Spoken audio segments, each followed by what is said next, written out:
Whoa, whoa, see that guy right there? Looks like the guy's hit rock bottom. Well, that guy's actually me. Now, I bet you're wondering how I got in this wacky situation. Well, it all started in the summer of 1919.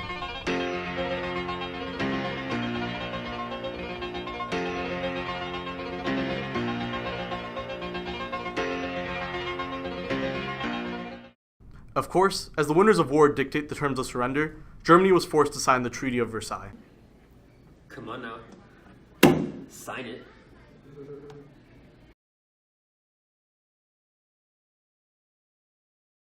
This is the worst thing that could have happened. And so, the treaty restricted the Germans' armed forces to only 100,000 men in the army, no submarines or airplanes, and only 6 battleships, as well as having to pay a massive amount of money to all the winners. Austria-Hungary was separated into Austria and Hungary, and I was created. And so that's how it was, for about a couple months. Things became less than admirable in Italy. The democracy was slowly fading away, replaced by one man and his ideas, Benito Mussolini. He seized power in only 3 years after the Treaty of Versailles, and made Italy into the first ever fascist state. After Italy, and quite a few years later, Germany was a skeleton of a country. The government was struggling to maintain order as the Great Depression, combined with the massive debt, took the whole economy into a downward spiral. And in the midst of the chaos, one man emerged, a man who would change the course of history forever, and ultimately cause World War II, Adolf Hitler. On the other side of the world, Japan was struggling. Running out of resources is a huge problem for any country, and with a limited footprint like Japan's, it's even more of a problem. So in time, the country began to fight, first against the USSR, and then against China. It started to take over land, its government working to keep its own military in check. The government went to the newly formed League of Nations for help. Now we still have to discuss the actions of Japan against China. I still fail to see what I did wrong. The invasion of Manchuria, does that ring a bell? They blew up my railroad, you Western imbecile. How hard is it to understand? Let me get this straight. They blew up a single railroad, so we invaded the entire Manchuria. A nation struggling with resources gotta do what it's gotta do. You know what? I have better things to do than deal with a bickering child. Because of the invasion in China, we as a collective league have placed sanctions on Japan. This is pure hypocrisy. Russia performed the exact same action and didn't get any reprimanding. Take it or leave it, buddy. I'll leave it. From this day forward, Japan is no longer a part of the League of Nations. On the other side of the world, Germany was beginning to grow at a massive rate, with Hitler ignoring the terms of the Treaty of Versailles, militarizing and mobilizing the country. Hey, you, militarize the Rhineland. We need to put a kick back into the German economy and... Hello? My friends over at France were saying that you started remilitarizing Rhinestone. Is that true? No. Must have been some, soldiers who got lost.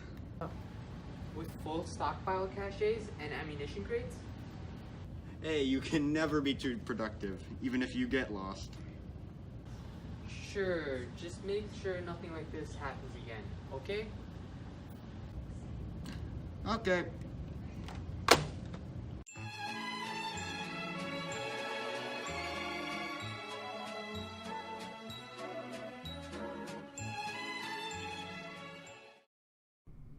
And now, an excerpt from the very famous children's book, The Very Hungry Hitler.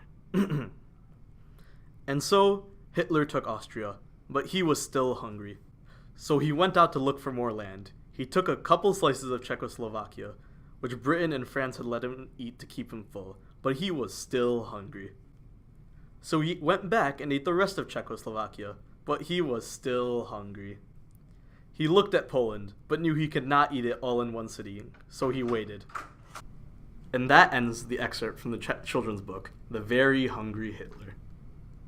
And so, with much more land secured, Italy began to look up to what was happening in Germany. They liked the expansionist mindset, and decided to conquer an area who fought back with literal spears and stones, which was a huge ego boost. Either way, it seemed like the two were destined to be allies, and thus it was made so. The Pact of Steel solidified the fascist presence in Europe and abroad. Action. Wow, this works out perfectly. But of course, we'll need to stick together to get rid of our enemies. You mean the USSR, right? And no, it's more of a destroy Britain and France thing. Whatever. I'll talk to you guys later. Even without Japan, we'll still make this work. Yes. Let the Pact of Blood be signed to. Yes? Yes, uh-huh. Oh, okay.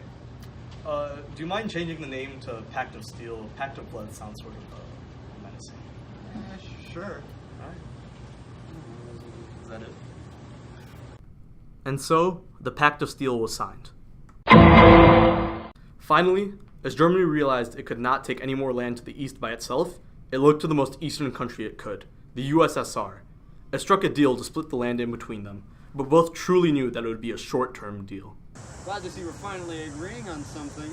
As am I. This will be amazing for both of us. We are splitting the line evenly, right? Yep, this will work out just peachy.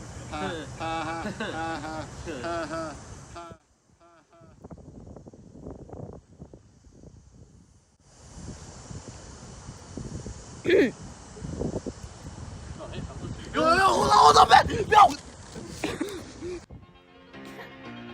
So yeah, that's what led up to this. I really wish for this to be over soon. Britain and France said they would help, but right now Germany and the Soviet Union are teaming up against me. Now that I think about it, where's America? They made me a country, so they should be here to help me out too, right? Right?